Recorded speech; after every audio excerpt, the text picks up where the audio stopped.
Welcome to the Wednesday edition of Box Seat. I'm Adam McGrath and we are taking a look at the 8 races at Ascot. The first one starting at 12:54. Let's take a look at the conditions that we are going to be faced with. The movable rail is out 12 metres. We'll be running on a good 3. We are expecting some easterly breezes throughout the day, which should make it quite interesting out there. We saw the other day it was very hard to run on when those easterlies kicked in as well. Let's take a look at race number 1. It is over the 1100 metres for the 2-year-olds. The replay that we're going to take a look at, well, Simon Miller, his stable is flying at the moment, especially in the 2-year-old ranks as well. He's got another one here with Kimbo's Girl. It won a recent trial and we'll take a look at that performance now.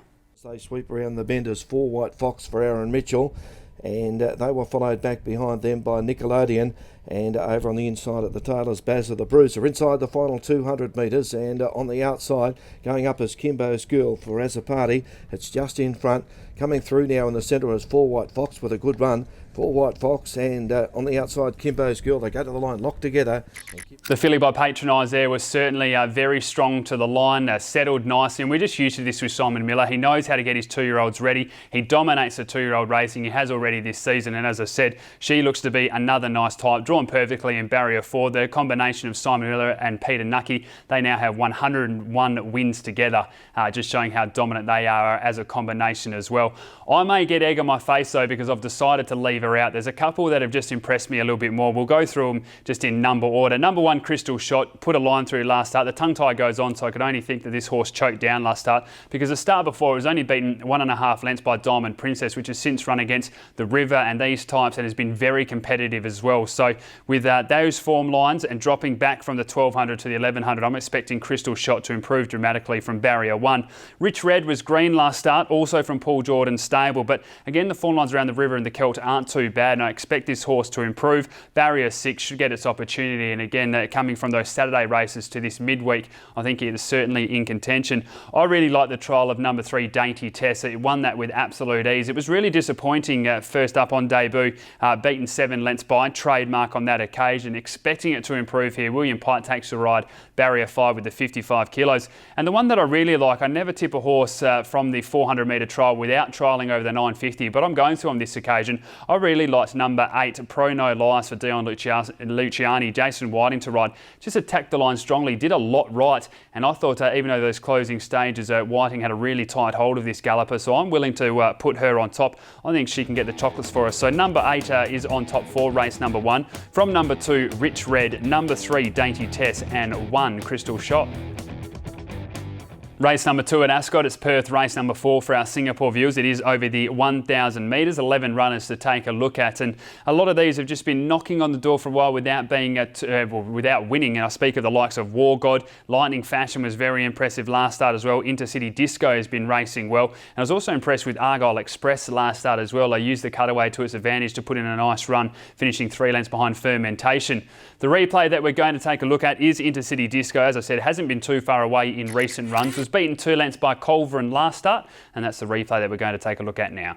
Rocket Hot Breezer in the straight. Tucky's Lad, Fashion Girl go up to join Intercity Disco. 2 lengths away, Atlanta Blue. War God, they're brushing a bit of leather together. And down the outside, Culverin's coming with a run at the 100 metres. Tucky's Lad grabbed the lead. Culverin right over the top. Levels up with it. Culverin went to the front and got there by a head. Culverin scored from Tucky's Lad. Yeah, she's been racing well. Again, another galloper from the Simon Miller stable. Peter Nucky to ride, and again drawn perfectly. Barrier 4 with a 55 kilos. The 4 career starts for 2/3. She should be in a lovely position as they approach the top of the straight, and those form lines around Buster Secret and Famous Some Days should be strong enough to see her be very competitive in this race. Outside those runners, I still have a lot of time for War God, but just isn't putting it together at the moment. It's had the 9 career starts for only 1 second, but the form lines around Big Red Costa, Yoshi Noxus, Extreme Dreams, they all read strong enough. Probably the only positive is that its best run was when Chris Parnham rode, and he is riding on this occasion as well. Lightning Fashion, very impressive at last start, finishing second. That was down the straight at Pinjarra behind Cardinal Hero.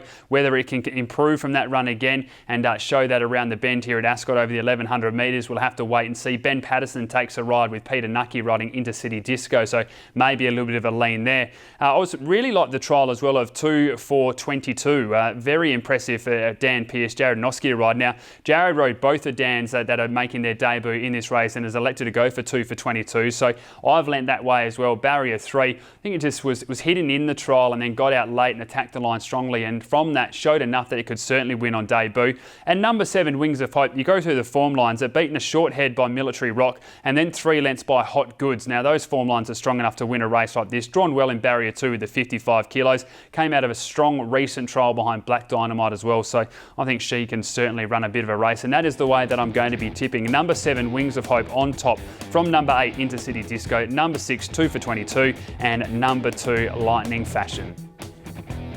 Race number 3 at Ascot. It's Perth race number 6 for our Singapore viewers. It's over the 1,000 metres and there is a fair bit of speed in this race. On a downtown train, we'll definitely go forward and make sure it's at a good tempo.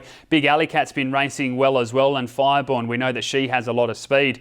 The replay that we're going to take a look at though from last start is Travellin. Now the start before that was an impressive winner, then ran into a pretty good field, beaten 1.5 lengths by It's It, but never gave up throughout the run. We'll take a look at that performance now. 350 and Super Radiate led the way by 3 on It's It, then Festive Excess, Travellin beginning to wind up, followed by Fitzrovia, then came Star Glitter, Super Radiate headed by It's It, 1.5 lengths away, Festive Excess, and then Travellin running on. It's It to the leader, here's Dendy and next contestant getting through, but It's It will cling on. It's It fell in from the far. Nice performance there by Travellin, drops back to the 1,000 metres here. He's had 8 attempts at that distance for 2 victories and 2 placings as well, and certainly racing well this campaign. Aaron Mitchell taking the ride, so the 56.5 kilos there and drawn well. That should certainly put in a nice performance.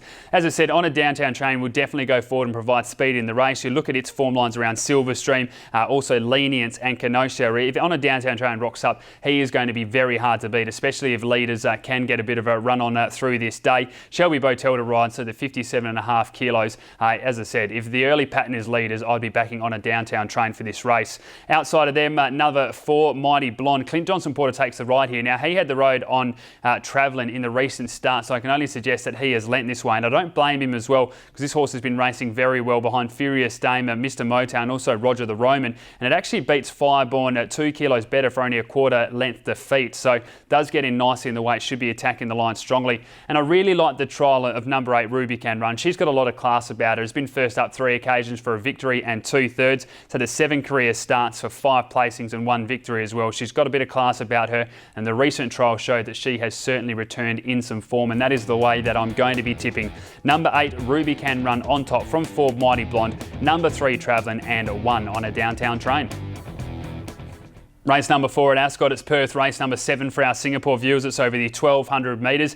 An interesting field here, not a lot of winners in recent times. If you go through the stats, it's been a while between drinks for a lot of these runners, and I think a lot of people are still wondering how Red Paddy didn't win last start. Looked to have it absolutely sewn up, was called in the race as well. I think people were already handing their tickets in, but then somehow decided to stop over the final 50 metres and got grabbed on the line, and that's the replay that we're going to take a look at now.